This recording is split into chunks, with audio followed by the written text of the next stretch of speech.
you've been going strong for a couple years now with a podcast. One of my favorite podcasts. Like, here's the thing about doing a podcast. I don't really listen to a lot of podcasts. I know what you're saying, but if you are about to finish this, if you listen to us, then I want you to know I appreciate it greatly. Yeah, no, that's like Sound Only is really seriously one of the only podcasts I listen to.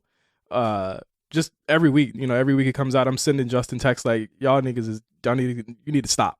Like honestly, all the time I'm always like, y'all niggas need to stop. Like y'all some haters. But how did y'all come up with like the really kind of like the onus or the theme around the pod? Because it's like it's so refreshing to hear, again, Black men talk about a lot of the stuff that you guys talk about in the show. Yeah, well, it started out, actually, we had these serial podcasts like dedicated to this and that TV show on the Channel 33 network, which is what the regular podcast network used to be. And Charity and I had like been on several Channel 33 episodes doing this and that emergency discussion about, one or the other thing. One of them was like, I was arguing for Lil Yachty's right to exist, and like Charity was just like, we don't need this nigga anywhere. Like it was just like the conversation was like it was just it was fun because like at a certain point, like it just devolves into like this rap battle of references. Right. Like it's like there's so we yeah, I mean, like the pod started as a recap show for Neon Genesis Evangelion when there was going to be a reprint of the show. Not a reprint. Like they were basically, Netflix had bought the rights, and like we knew about it. And we were just kind of like, what if we just recap the whole series and treated it like a prestige TV show? And I mean, like we did, and it was insane. And like the each episode, like I recorded like 4 hours of content for it, and it was nuts. It was very heavy handed. But people seemed to like it. There were people asking for us to do it with other shows. We didn't do that. At one point, like it just been dormant for a minute, and we just got the higher ups in the room. We were just kind of like, hey, can we have our podcast back? And when it came back, we were just like the idea was that we were going to take some topic like how, how do you solve a problem like the Oscars or the Grammys or whatever, and really consider all of the arguments that have broken down along whichever lines, and then arrive at our own conclusion. Like we were just like, we're going to solve like a Scooby-Doo mystery every episode, right. But the mystery is just like, some dumb shit that's happening on the internet. That was enough to like get us our show back. We started doing that. We rigorously prepared notes and everything. And then eventually we realized that we could do this stuff off of the cuff because it was stuff that we were thinking about constantly. And it became what it is now, right. Which is like, all right, well, we're pretty sure that Creed 3 is going to be talked about a certain way in pretty much every other corner of the internet, so like it's fine for us to talk about it our way. Yeah, and that's funny because I was just listening to your Creed 3 episode. Josh, have you seen Creed 3 yet? I still haven't seen it yet, but I did see a clip of Jonathan Majors saying nigga in the mirror, and that kind of confirmed our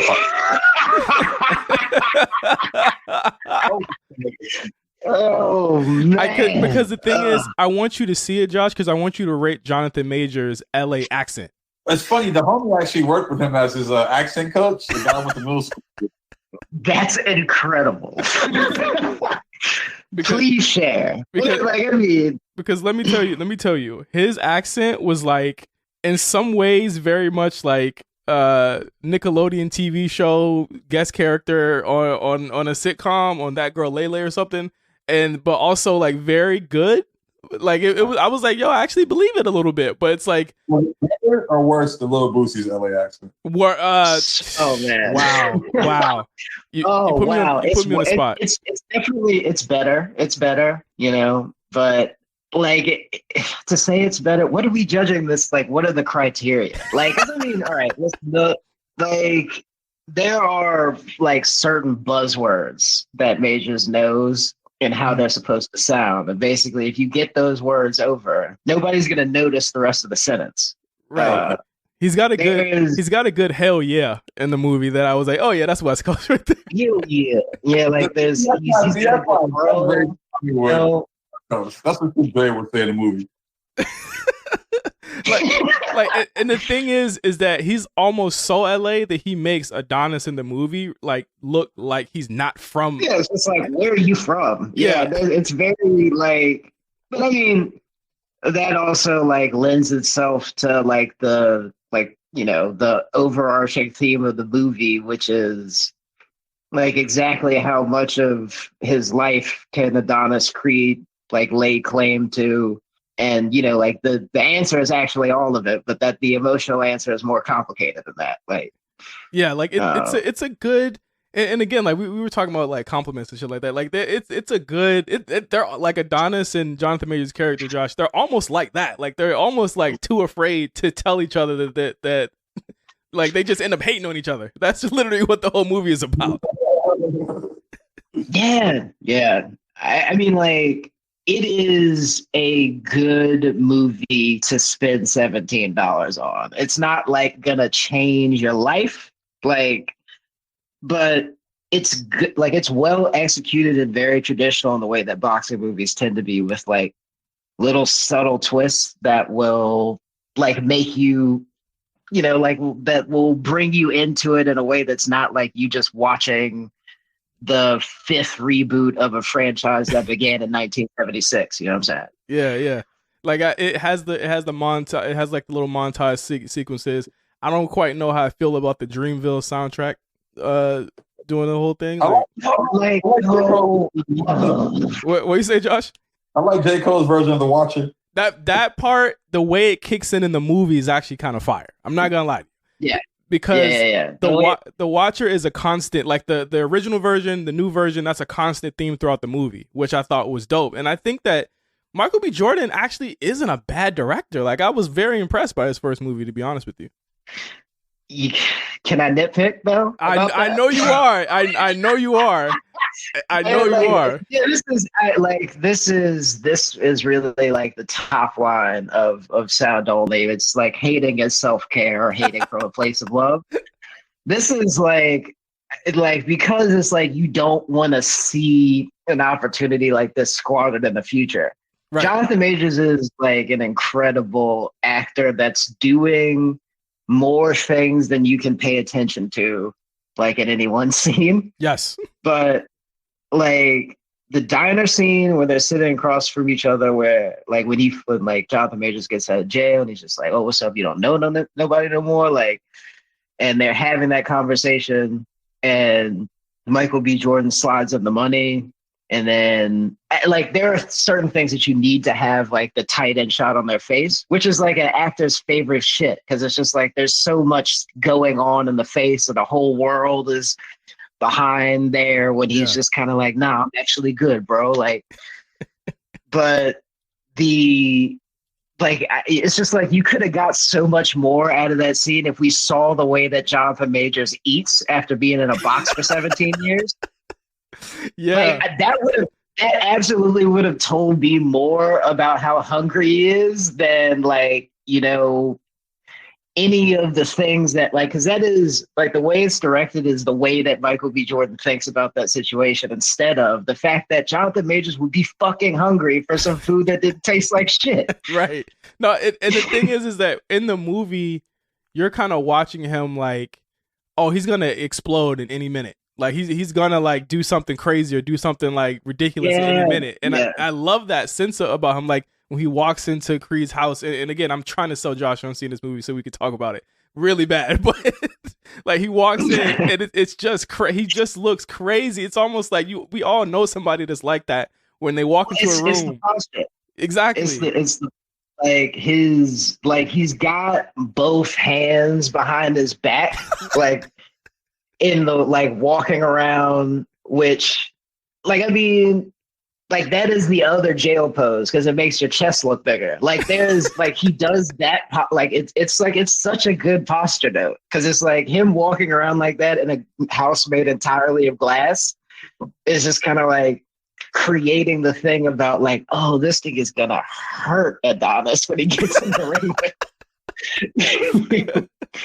Oh, I pulled up a link, Micah, from Reddit. Yeah.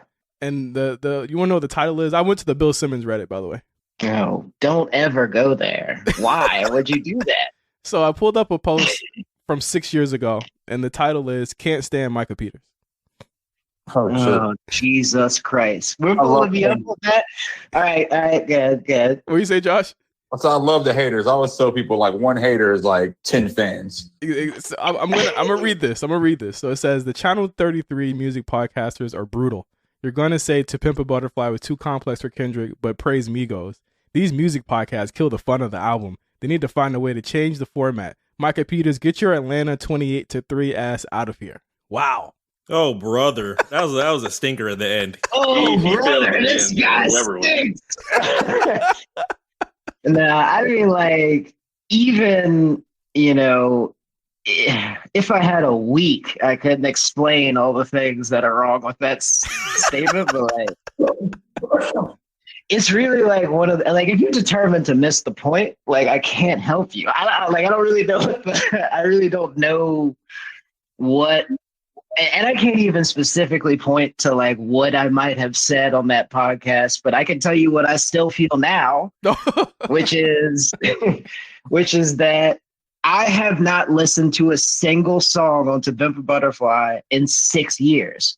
Like it is like that's just like it's just what it is. I've like there are incendiary songs on the record. I was in a mosh pit like when like probably 3 days after All Right finally came out. Because you know that, like, remember how Pharrell previewed, like, that Busta Rhymes record and Usher record? Yeah. And All Right at, like, Terminal 5 at some, like you know, fashion show after party or some shit. And so, like, it finally came out, and niggas was just going crazy. Like, and I was at a Vitamin Water Uncapped show for Travis Scott. I remember. That sounds terrible. That sounds terrible, by the way. Awful. It was awful. Like, but like Rome Fortune opened up for him, and Rome Fortune like had the place jumping more than Travis Scott did because he was just like complaining about the sound the whole time. Like it was ridiculous. Anyway, DJ drops All Right. And it was like all the drinks were free, by the way. Like, and so that was like the start to everything. But I was at the bar getting a drink, and I remember the song dropping. Everybody ran to the dance, like ran back to the floor, and were just tossing each other around and shit. And like, and I mean, like at some point in there, I got hit in the mouth so hard my front tooth went through my bottom lip, and I didn't notice until I was in the Uber on the way home after Travis Scott set. That's how good All Right was. Jesus. The Mick Foley? Yes, the Mick Foley. I had the Mick Foley. Like, so, like, you know, I'm not one to not give Kendrick Lamar the thing when he has the thing. But that album is tedious. I don't care how many times you cut it. It is still too much to digest.